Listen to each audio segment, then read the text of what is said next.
What's good, YouTube? It's your boy 2K the God, my man Sess. Welcome to the Gods of Boxing Talk. And we bringing back my man, Triple OG, Mr. Bo. OG triple. Yes, sir. About to give his assessment on a couple of news topics that we're going to discuss today. This is going to be a What's Hot segment. And what's hot right now, congratulations to Mr. Danny Jacobs. Yeah, word. Word. Man, I can't stand Peter Quillin. A lot of people know that shit. My thing with Peter Quillin is how he ducked Triple G for so fucking long. And if he would have got the WBA title, he would have continued to duck Triple G. Matter of fact, shout out to my man Bo. I think he posted this. Pretty much, Peter Quillin was saying that he wants Mayweather Pacquiao type money to fight Triple G. So that's the type of shit we would have seen if Quillin would have got the title from Danny Jacobs. Meanwhile, Danny Jacobs is like, shit, I'll fight the motherfucker right now. I'm ready. All right. So congratulations to him. What did you guys think of the fight? I'm going to go to my man Bo first. I think it was a surprise. I think whoever you picked, I don't think anybody thought it was going to end like that fast. Shout out to Seth, because Seth said something. He said, we have to see Danny Jacobs do something we never see him see, which is box. Yeah. That was a boxing move. He caught Triple G. I mean, he caught that. He caught, I can't even think of the dude's name. Peter Quillin. he caught Peter Quillin with. But I will say Quillin did show me some heart because he didn't go down. Word. But his boxing experience came into play, was lack of, because he didn't know how to hold and he didn't get on his bicycle. Yeah. And he didn't take a standing 8 count, which could have prolonged the fight. And some people feel it was an early stoppage. Whether you feel it was an early stoppage or not, at the end of the day, it was still on Quillin to make sure that the ref didn't have to be in that position to make that, and he didn't do what he had to do. So congratulations, Daniel Jacobs. I think he's on the roll. He has the mindset, he has the heart, and he has the hunger. So big things for him to come. And I do want to say that to me, Daniel Jacobs, this meant more to him than anything, because it wasn't about a belt. It was more about defending his home, and he did just that. Yeah. I agree 100%. Sus? I totally agree with both of you guys, man. Shout out to Danny Jacobs. He did a great job. I liked everything from the. It only lasted 1 round, but I liked everything that I seen. You know, his movement was good, his hand placement was good, and it all came down to just Danny being first. You know, and just like Bo said, I think Peter Quillin's lack of experience played a major part, because you can actually tell he was waiting to load up and leap in for a left hook. It looked like, you know, after I think he threw the right hand at some point and he kind of missed it, and then it looked like he was just waiting to load up on a punch. And shit, Danny Jacobs beat him to it with a good boxing move, you know. Yep. And so, you know, hopefully, man, Daniel will try and fight Triple G, you know, and really give us something to go off of, you know, rather than just a first round knockout against Peter Quillin, you know. But I do think that this victory puts his career right back on track where it needs to be, you know, in terms of him beating a named opponent. You know what I mean? So hopefully, man, it opens the floodgates for those talks of Jacobs versus Triple G. Absolutely. You know? Absolutely. I agree with both you guys 100%. I want to piggyback on what Bo said earlier. My man actually did show that he could box. He showed a little bit of lateral movement in the fight. Yeah. And I do feel that the fight was prematurely stopped. But at the same time, Peter Quillin, if he was smart enough, he should have taken a knee.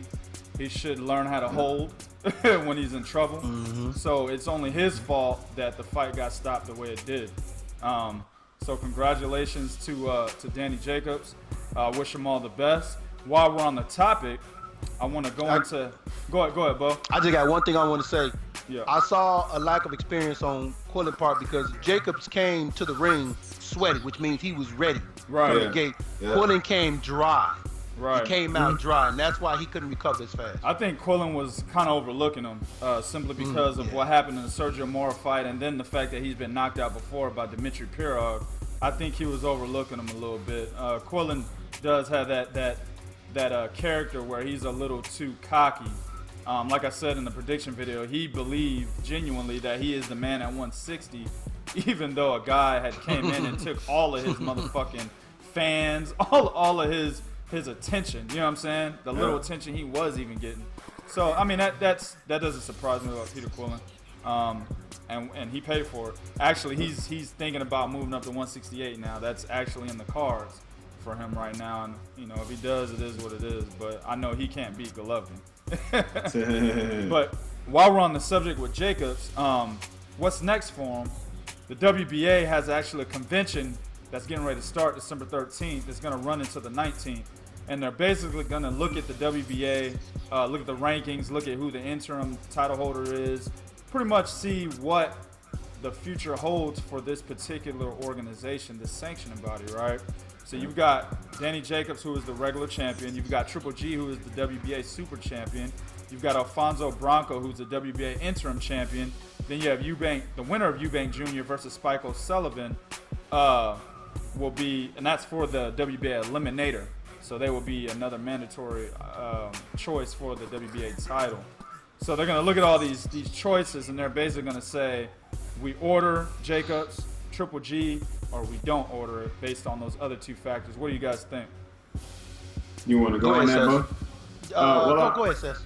Okay. I mean, you know, anything that'll just open the division up, man, is I think will be good for boxing. Right. You know, if the WBA has to step in and order a fight, then shit, so be it, man. But you know, we need to see these guys come together and fight one another. You know what I mean? Because if you leave it in the hands of the promoters, they're gonna try to, you know, circumvent Triple G, or they're gonna try to find a way around Triple G. So sometimes, man, the sanctions bodies do have to step in and say, well, hey, look, you fight this guy, you fight that guy, the winner's gonna meet this guy.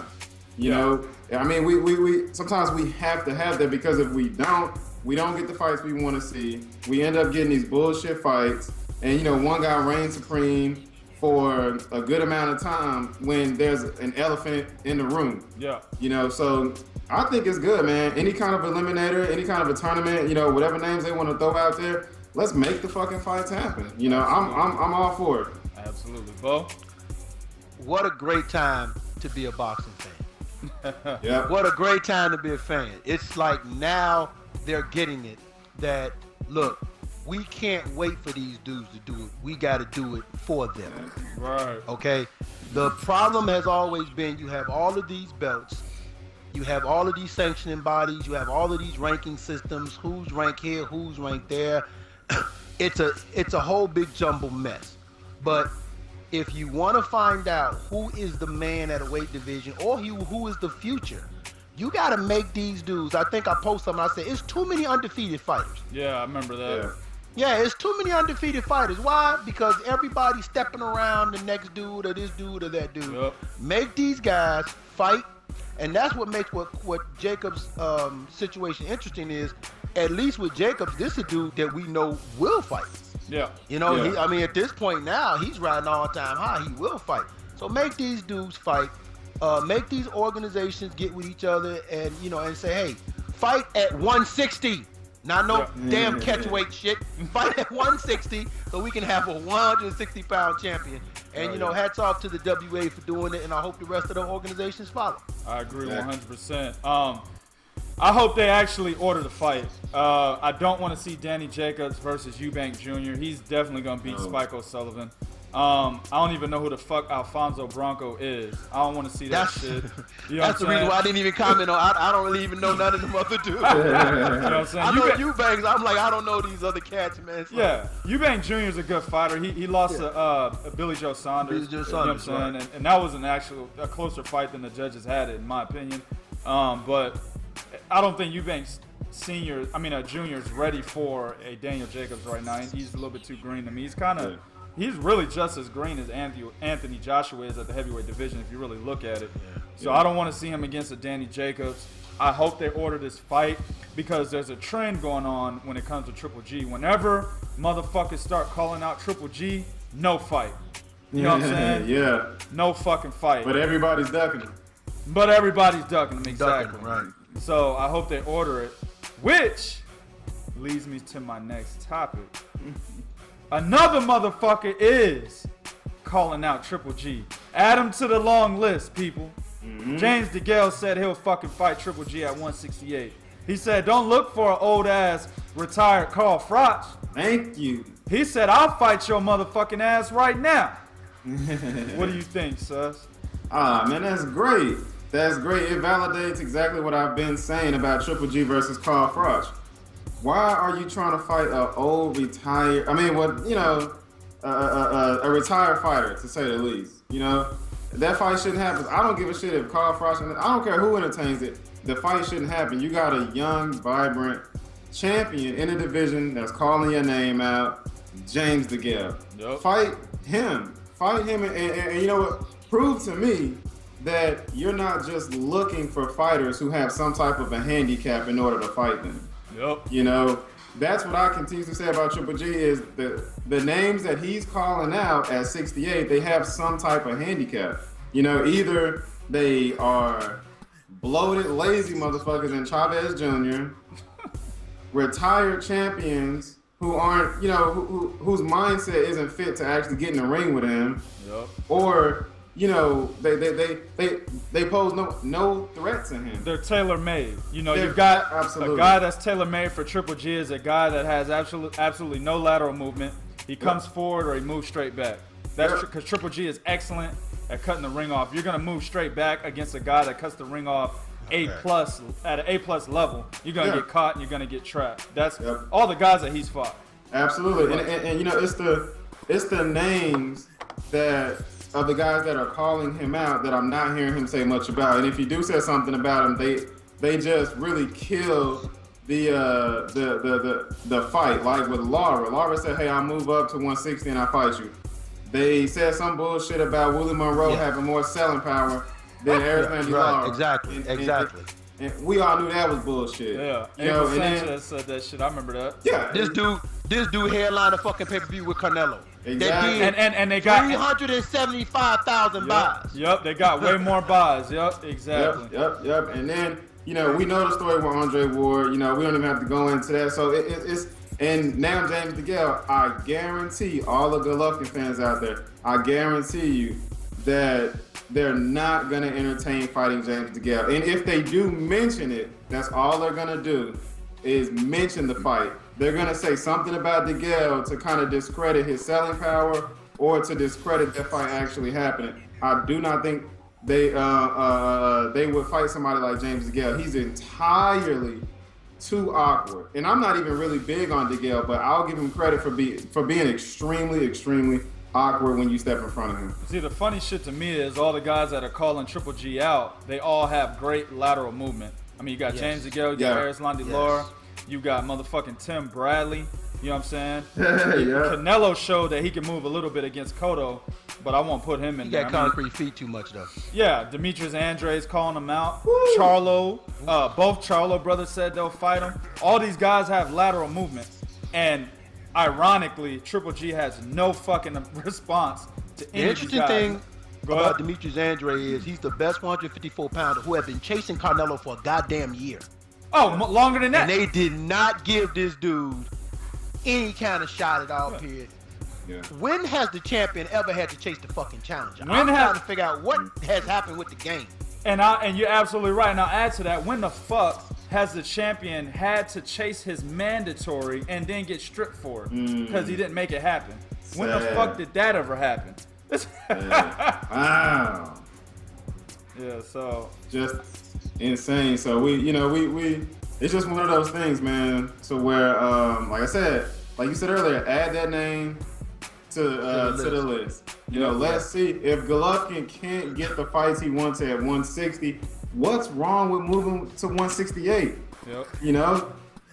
I think he does good against James DeGale, to be honest with you. I was going to say, the interesting thing about James DeGale is it's not Andre Ward. Right. So I don't want to hear this excuse about no selling power because DeGale can sell in the UK.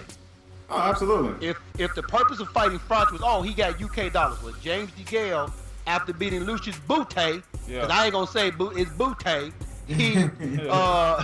he has solidified himself as the man for the UK. So he has star power there. Then you're talking Al Heyman. Al Heyman gets these guys fights. He gets these guys sold. He gets these guys paid. Okay, so I don't want to hear, oh, well, who is James DeGale? He's only a 168-pound champion who beat Andre Dirrell, another champion, who also, like Peter Quillen, have a guy who's ranked in the top 10 on his motherfucking resume. Yes, sir. That's who James DeGale is. So, like you said, you got Laura, you got Andre, you got all these cats calling him out, but everybody want to say, oh, nobody want to fight him. Then you want to give me Willie, what'd you say, Willie Monroe? Willie Monroe. Yeah, you know, you want to give me some Willie Monroe and Willie Wonka. The greatest thing about the internet is all you gotta do is go back and look. All you gotta do is go back and look. We have always been high on Triple G, but if you're telling me he's the future of boxing, he's replacing Floyd, then you gotta show me a resume much better than that. Well, every guy that became the man in boxing had to do something he didn't want to do. All of them did. De La Hoya had to do it. Floyd had to do it. Everybody had to do it. Muhammad Ali had to do it. I mean, that's part of boxing history. And what Triple G is not gonna want to have to do is fight one of these fucking slick ass motherfuckers. But it's gotta happen if he wants to be the man. Primarily an Andre Ward. That's what he should have fought. And that's pretty much what he had to do to become the man, is to beat that guy. That's exactly what he needed to do. But man, hopefully, like I said, we will see him in the ring with somebody that can actually challenge him. You know, that's all we're asking. You know, I don't care about him winning or losing. I just want to see him rightfully challenged. I mean, I want to see what he really has. You know, me personally, I can't gauge anything about Triple G. I mean, I really can't. You know, if cats want to talk about his power, well, I don't know if he really hits that hard because he hasn't fought anybody that's on that level. Right. You know, and that, you know, just like Bo mentioned earlier, go back in time and watch some of our, you know, our old videos, you know, and I've said consistently the same thing. You never know how hard you can hit until you hit a guy that's on your level. Shit, you know, on it or pass it, either one. Yeah, exactly. You know, you never know how well you can cut. And I'm with you, 2K. I think he cuts the ring off very well. Yes, but he does. I don't know if he cuts the ring off extremely well against a mover like Erislandy Lara. Never seen it. We've never seen it. So we've only seen him cut the ring off on guys that are one-dimensional in movement. Exactly. And not only that though, what is his mental makeup when he's in there with a guy he can't hit and can take his shit? You know what I'm saying? What were your mental makeup? We saw what happened to Manny Pacquiao when he finally fought Floyd and realized, whoa, this is a whole different stage. Exactly. You know, what do your mental makeup tell you? And that's what we want to see. We know you the goods. We know you got the goods. We're not knocking your ability. But if you're elite, you got to get in there with somebody elite, and then we see who you are and what you made of. Floyd had to do it. Oscar had to do it. Sugar Ray Leonard, heck, I mean, go throughout history. All of these guys. All of them had to do it. Yeah. Like you said, 2K, he should have fought Andre Ward. You know, that would have been the defining fight to his career. But see, Triple G fans don't want to see him in a dangerous fight. They just want to keep him winning. No, exactly. That's what it is. That's all it is. Fights where he has the advantage, those are the ones they want to see. Yep. So basically, more of the story is Tom Loeffler make the motherfucking fight with James DeGale. Next topic. You only do 150,000 sales, you need something better. Hell yeah. Hell yeah. Next topic. So, I keep talking about this motherfucker, man, and it's kind of I'm trying not to talk about him, but he's always in the tabloids, man. My man Sess is the spokesman officially. So, Shannon the Cannon basically said he would knock Deontay Wilder out in one round, right? There has been some news stories circulating that Deontay Wilder wants Shannon Briggs by January 16th, but he said Shannon Briggs has to pass a drug test first. And we all know that motherfucker ain't passing unless he used somebody else's piss or somebody else's blood. That's the only way that nigga's like 40-something years old and he look like Arnold Schwarzenegger's cousin, B. There's no way this motherfucker passing a drug test, dog. No motherfucking way. But I hope Shannon the Cannon beats his motherfucking ass. What y'all think, Bo? All I'm gonna say, man, is I give Wilder a pass only because he did try to fight the number 3 ranked guy He did. in Glasgow, who, by the way, I'm criticizing because he wants an easy path to a title without even having to earn it. Yes, Because sir. he's the mandatory by the IBF. If Fury dumps the belt, he gets it by default.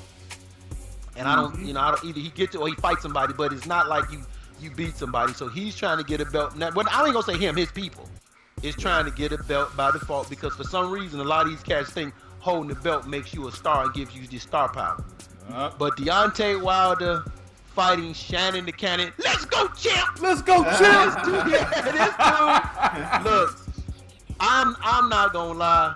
I think the interesting thing about that is I think there are people who saw Shannon dogging Klitschko and want to see his mouth shut up. Right. So I think there will be people who will want to see Wilder finally, chin check him, check his whole card, and send him on down the chain. Can Deontay Wilder do it? Yes, he can. Oh, hell yeah. He has the ability. He has the gift. Yeah. But it will be interesting to see what Deontay Wilder himself gonna do when he do get hit by somebody that knows how to place a punch. Kind of like the Daniel Jacobs effect. But after this fight, if Deontay Wilder don't fight Golovkin, I will be on his ass. Oh, yeah. I need to see that fight, Deontay. I'm rolling with you, my boy. I ain't your spokesperson. That ain't me, but I'm gonna roll with you. I'm gonna give you a pass because you did try to fight this dude, but you have the belt now. No more light touches. You are the champ. We need to see something. Hopefully 2016 is when it happens. All right. Spokesman. Yes. Well, look, guys. He got his little heavyweight shirt on too. I bet. Yeah, exactly. Yep. The lineal heavyweight champion of the world. This is my hoodie. But all right, here we go. The thing is, man, I agree with him. If Shannon Briggs wants to fight, take a drug test. Prove to us that you can pass a drug test. You know what I mean? If it's the one thing that I think we all advocate for, that's cleaning up the sport and the juicing and all of that. And I'm gonna give Deontay a pass on this as well. If I'm gonna put my undefeated record on the line and my star power on the line and that WBC title on the line, whether he puts that on the line or not, just him stepping in the ring as a champion, I want to make sure the motherfucker I get in the ring with is pretty clean. Yeah. Yeah. And if a guy is in his high 40s and he's burning as much steam as Shannon Briggs, something don't look right. Like you said, this dude is built like Arnold Schwarzenegger's cousin. Yeah. Something just doesn't look right. When I actually first seen Shannon Briggs, the first thing that popped in my head, it was that there's a big possibility that he's juicing. Yeah. He was pretty ripped up when he was younger, but it's just he's much older right now, and his body is still very tight. And like I said, man, he has a lot of charisma and just just a lot of energy for an older guy. So I'm looking at him like there could be something there, but if he wants to fight, call Deontay out on this bullshit, and prove him wrong. Say, hey, look, I'm clean, champ. What now? Hell yeah. Let's get the fight going. Let's go, champ. Let's go. My man got a full gray beard. Yes, he does. This he nigga does. is old. Ancient. You know who Shannon Briggs remind me of? If he was a rapper, he'd be Old Dirty Bastard. You know what I'm saying? Yeah. Or he kind of looked like Ghostface to me. Dirt Ghostface. McDirt. For some reason, he just looked like Ghostface to me. So, man, like I said, call Deontay out of his bullshit. What now? And like I said, man, if he wants, we could always drop bombs like Baghdad. So, the thing about Shannon Briggs is he's a name. Regardless of how old he is. Exactly. He's a good name for Deontay to have on his resume. Absolutely. Yeah, he would be. That's why he needs to take advantage of that. I said he should have fought Shannon Briggs before he fought Eric Molina. That's when Shannon Briggs showed up to like a press conference or some shit. It was like, let's go, champ! Let's go, champ! He kept saying that shit, said the shit 100 times in a row. The fight should have been negotiated at that point. Deontay should have knocked old ass Kenan Briggs out, and we would have been like, yo, he got a name. He's credible. You feel me? Yes. He should have did it a long time ago, dog. But it is what it is. I hope the fight's made. I want to see it. I will too. Word life. Next topic, and the last one of this segment. Manny Pacquiao. Boom, boom, boom. Bang, bang, bang. This motherfucker finally is going to announce his opponent on Friday.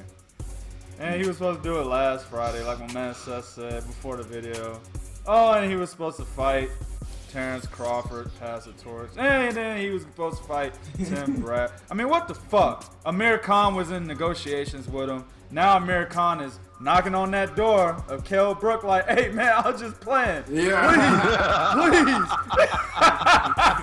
You know what I'm saying? I was just playing, dog. Please. Nah, bruh. So what is it going to be, man? Who do y'all think he's going to fight if this is legit and he actually announces on Friday, Bo?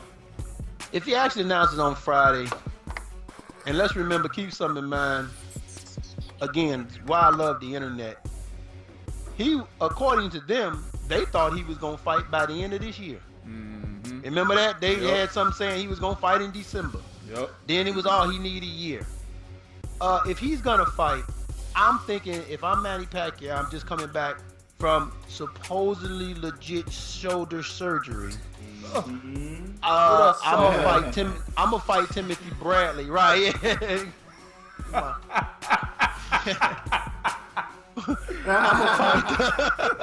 I'm gonna fight Timothy Bradley. I think he takes Timothy Bradley, and the reason why. Hello? Yeah, we got you. Okay. I'm gonna fight Timothy Bradley, and the reason why is it's a good storyline of Teddy Atlas versus Freddie Roach. Somebody mentioned that to me earlier. I was like, oh, come on, hope they don't do that. But it is a good storyline. And because of the way Timothy Bradley defeated Brandon Rios, people are starting to believe, hey, maybe there's something here with Teddy Atlas. That's interesting. I don't see, and then Timothy Bradley really isn't a dangerous puncher. He only has 13 knockouts. Right. Pacquiao fought him twice before, so you kind of got a good feel for him, and that's a good fight with the shoulder injury. I don't think you fight Terrence Crawford. People want to say Crawford is too green, but Crawford is also, for 140 pounds, he's taller with a longer reach, and Crawford got some dog in him. Oh, and I definitely don't think you should fight post-style. Oh, hell. You know, you ain't gonna fight post-style. And I hate to say this, if they were gonna fight Amir Khan, they'd have been fought Amir Khan a long time ago. You sparred with Amir Khan, so there's something about Amir Khan that still got them a little hesitant. He's a boxer. That's why. Yeah, right. So for me, the best fight for you if you're coming off shoulder injury is Timothy Bradley. It's a disappointing one as far as the fans are concerned because when they teased it, a lot of people didn't like it. But it's one that makes sense because you get to grab the WBO title and then you get to go out on a high note. Yeah, absolutely, man. I agree with everything Bo said. I'm getting tired of waiting. It was just like, if people were out there criticizing Floyd for waiting so long to pick his last opponent, they should criticize Manny too because we've been waiting, long enough to hear who he wants to fight. Now, in terms of who he's actually going to fight, I wanted to see him fight Terrence Crawford because I thought it would be a much better challenge. I thought it would be a passing of the torch, whether he won or not. But if I stack these guys up against Pacquiao, Bradley is looking like the more logical choice the more I really think about it. Amir Khan, like Bo said, he sparred him. He's taller, he's longer, and like you said, 2K, he's a boxer. At the end of the day, he's gonna box Pacquiao. He's not gonna actually, just fight him. And the fact that they sparred, they must have seen something that they didn't like, because they would have been chosen. If they felt like Manny could just run through him and go out on a high note. Now, in terms of him fighting Terrence Crawford, that would be very, very, very dangerous. To the people that say Crawford is too green, I would have to just really disagree with them. I honestly, and me and 2K talked about this, I think in the summertime, way before this fight was even, being talked about. I said that Crawford would stop him late. He would stop him somewhere late, maybe round 9, maybe round 10. The one thing about Terrence Crawford, like you said, Bo, he has a lot of dog in him, man. He's one of those cats that if you catch him with, what'd you say? That's okay. He's hungry. Yeah, man, he's hungry. Yeah. He's a junkyard dog, man. You know, and that's the worst kind. You know, so I don't see that fight happening, man. He's taller than Manny. He's longer than Manny, and even though he hasn't fought at 47, I don't think he has. I don't think he's fought at 47 yet. But he's a big fucking 140. You know, he's bigger than a few of the cats that he step in the ring with at 140. You know, so that would be very dangerous. But he's so young that 147 wouldn't bother him. Oh, like no, his no, body would adapt to it so good. Oh yeah. He would, and you know, if he went up to 147, I think he's going to be the bigger, he's going to be the longer, and he's going to be the stronger fighter. If he steps in the ring with Manny Pacquiao at 147 pounds, you know, he has those physical attributes to where, like you said, Bo, his body would do very good at 47. You know, and he's a young guy. Now, that's the reason why I don't think they take that fight. I would love for them to, and man, I would give Manny Pacquiao all the praise in the world if he did take that fight. But if he didn't, I could understand. Now, with Timothy Bradley, the thing with Bradley is they fought him twice. They have split victories on that fight. Bradley is at least somewhat around Manny's height, maybe a little teeny bit taller. You know, Manny's fought him before, so he kind of knows what to expect. And you know, Bo, you made a good point. There's a good storyline there. You know, we seen how Bradley looked against Rios with Teddy Atlas in his corner. Now we get to see them fight an even bigger name with Teddy Atlas in his corner and with more time to train. So there's a storyline that, you know, I'm sure Top Rank would take and they would build and they would really hype this fight up. But from a fan's perspective, I don't think the fans would really buy into this fight. You know, one more thing, 2K. There's no need for a third fight. I don't think there's a need for a third fight.